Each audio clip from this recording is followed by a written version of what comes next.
संविधान के अनुच्छेद 341(3) से धार्मिक प्रतिबंध हटाने के संबंध में जिलाधिकारी को ज्ञापन। आज दिनांक 10 अगस्त 2025 को राष्ट्रीय उलमा काउंसिल कानपुर यूनिट द्वारा प्रधानमंत्री को संबोधित एक ज्ञापन जिलाधिकारी महोदय को जिलाध्यक्ष मोहम्मद वारिस की अध्यक्षता में दिया गया, जिसमें पार्टी द्वारा ये मांग की गई कि सरकार संविधान के अनुच्छेद 341 में धार्मिक प्रतिबंध हटाकर मुस्लिम और ईसाई दलितों पिछड़ों को भी आरक्षण प्रदान करे। जिलाध्यक्ष मोहम्मद वारिस ने बताया कि स्वतंत्र भारत की पहली पंडित जवाहरलाल नेहरू के नेतृत्व वाली सरकार ने अनुच्छेद 341(3) का संशोधन करके उसमें हिंदू और सिख शब्द जोड़कर सभी वर्गों को मिलने वाले आरक्षण को केवल हिंदू और सिख धर्मों के पिछड़े और दलितों के लिए सीमित कर दिया। मुस्लिम और ईसाई धर्म के दलितों पिछड़ों को इस आरक्षण से वंचित कर दिया। अनुच्छेद 341 से धार्मिक प्रतिबंध को समाप्त करना देश व न्याय हित में अति आवश्यक है। राष्ट्रीय उलमा काउंसिल धर्म के आधार पर मिलने वाले आरक्षण का विरोध करती है और प्रधानमंत्री से ये मांग करती है कि उपयुक्त अनुच्छेद से धार्मिक प्रतिबंध को हटाकर भारत देश के मुस्लिम व ईसाई समाज के दलितों पिछड़ों और अति पिछड़ों को आरक्षण प्रदान करने की कृपा करें।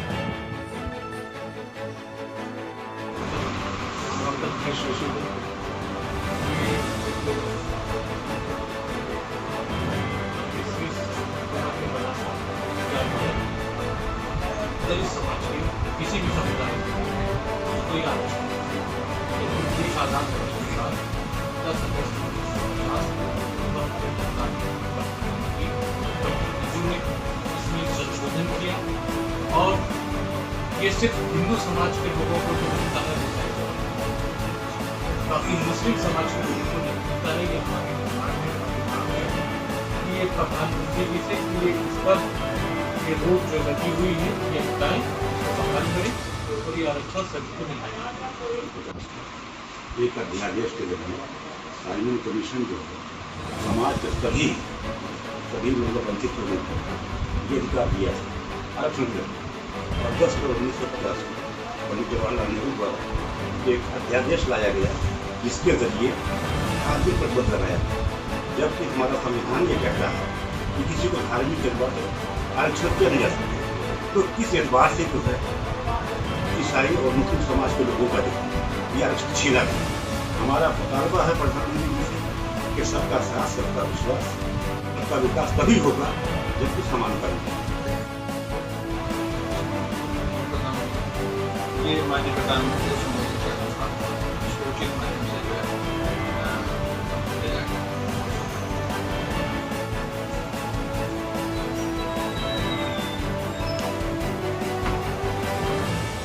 मैं राष्ट्रीय उलमा काउंसिल कानपुर का जिलाध्यक्ष। आज आप कहाँ आए हैं?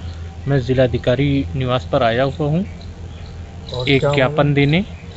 10 अगस्त को हम लोग हर साल ज्ञापन देते हैं। वो ज्ञापन इस बात का होता है कि आर्टिकल 341 में जो संशोधन 10 अगस्त 1950 को किया गया, धार्मिक प्रतिबंध उस पर जो लगाया गया, उसके धार्मिक प्रतिबंध जो लगाया गया उसको हटाने की मांग के लिए हम लोग जिलाधिकारी महोदय के माध्यम से प्रधानमंत्री महोदय को वो ज्ञापन भेजते हैं कि ये धार्मिक प्रतिबंध इस आर्टिकल से हटाया जाए और बहाल किया जाए और सभी वर्ग के जो वंचित समाज के लोग हैं उन सबको इस आरक्षण का जो है लाभ मिल सके।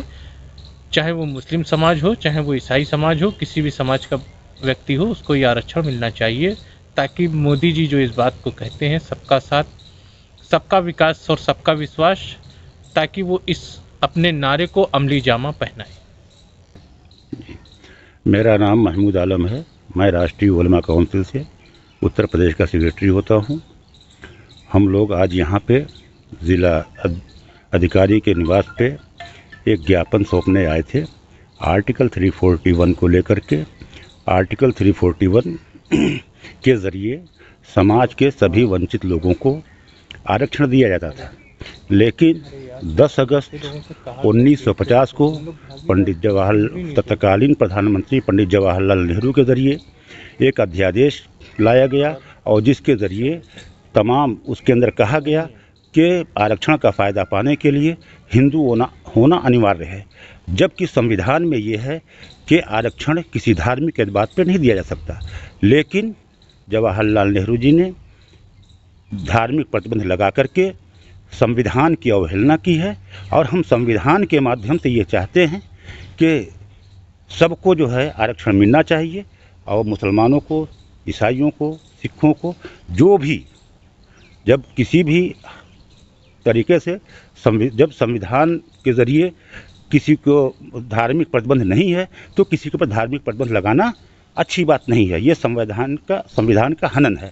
और हम जो है प्रधानमंत्री जी से ये दरख्वास्त करते हैं कि आप जो है सबका साथ, सबका विकास, सबका विश्वास की अगर बात करते हैं तो हम मुसलमानों को और ईसाइयों को भी आर्टिकल 341 के पद से मजहबी पाबंदी हटा करके और हमें हमारा अधिकार दिया जाए, तब तो आपका नारा सच्चा है, वरना जो है सिर्फ बात है।